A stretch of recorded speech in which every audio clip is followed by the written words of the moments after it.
Hello students and good morning to all of you, and this is the another topic of unit 3rd, sunk cost, relevant cost and irrelevant cost, and the part 1. In that particular session I discussed with you the relevant cost.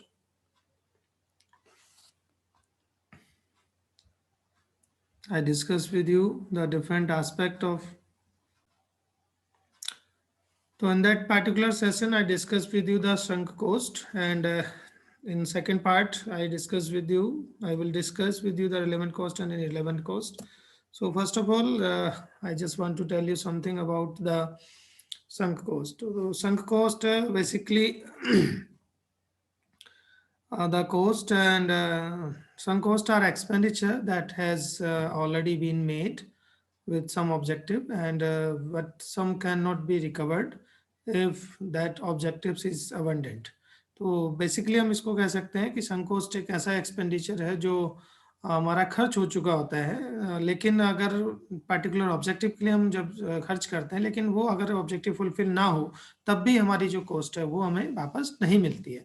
इसीलिए इसको कहा था sunk cost, यानी कि unrecovered भी हम इसको कह सकते हैं, नॉट रिकवर्ड भी इसको हम कह सकते हैं, but by their nature they related to specific objectives like non-refundable deposits on a particular piece of land और इक्विपमेंट। तो लैंड या इक्विपमेंट या जो भी हम नॉन रिफंडेबल होता है जिसको हम इन्वेस्ट कर देते हैं लेकिन वो वापस नहीं मिलता है कई बार, तो such that decision not to proceed and with the purchase will result in the forfeitures of the deposits, and in some cases only part of the expenditure is lost, and that is the purchase of equipment might be possible to transfer part of deposit for the purchase of some more expenditure on equipment also. So like in an everyday examples of sunk cost, no change permitted, airline tickets etcetera, जैसे हम कहते हैं कुछ हम tickets खरीदते हैं railway के, airlines के, तो टिकट खरीदा लेकिन आपको सडनली आपने नहीं जाना है, तो क्या होता है कि आपको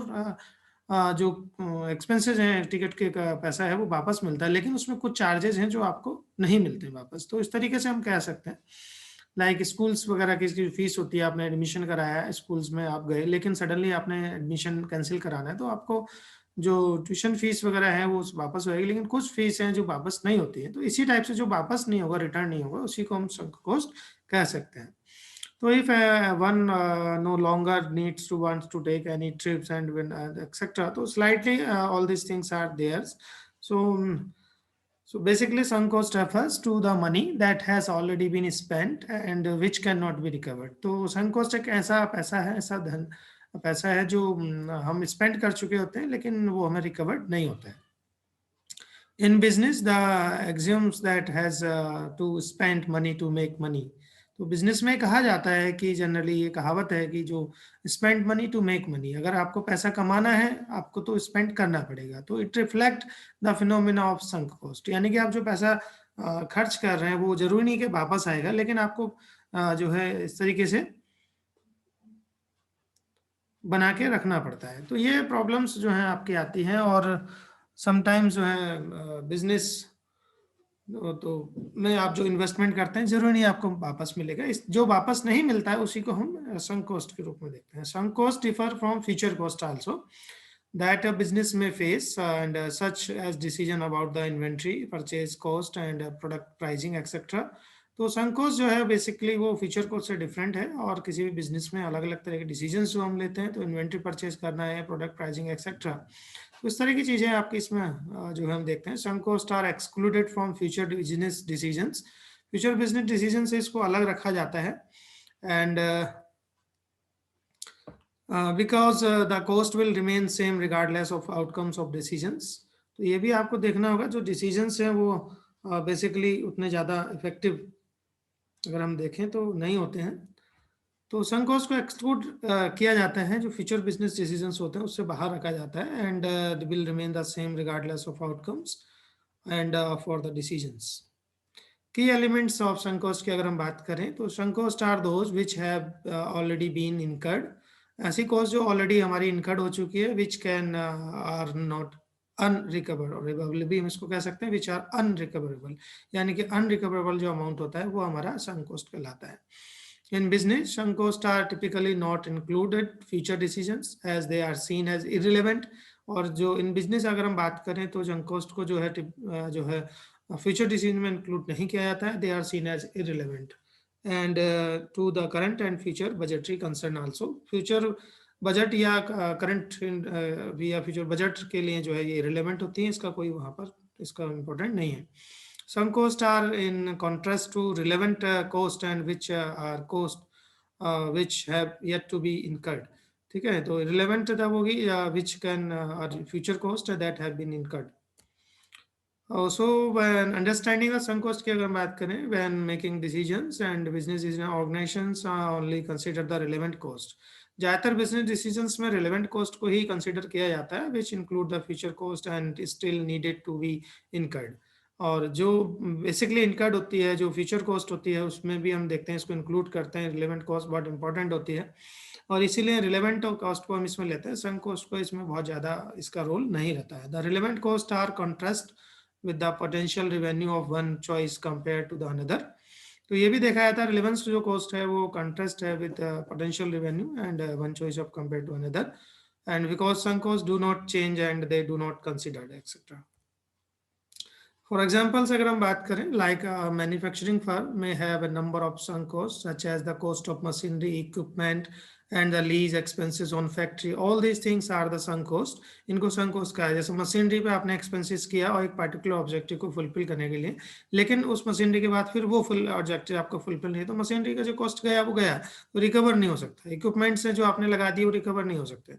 Lease expenses हैं, आपने factory lease पे ली, rent पे ली और उसको आप यूज करें या ना करें, ले वो बात की बात है, लेकिन आपका जो एक्सपेंसेस है वो हो जाता है. तो इस तरह की जो कॉस्ट है वो सunk कॉस्ट कहलाती है. Sunk cost are excluded from sale और प्रोसेस फर्दर डिसीजंस.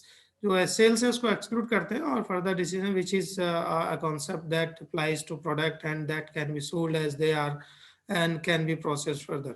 ठीक है, तो इस तरीके से जो कॉन्सेप्ट है वो अप्लाइज होता है and product that can be sold and can be processed further. या तो वो सोल्ड होगा या उसको प्रोसेस कर सकते हैं. तो assume that ABC Limited make baseball gloves and it pays rupees 50,000 a month for its factory lease.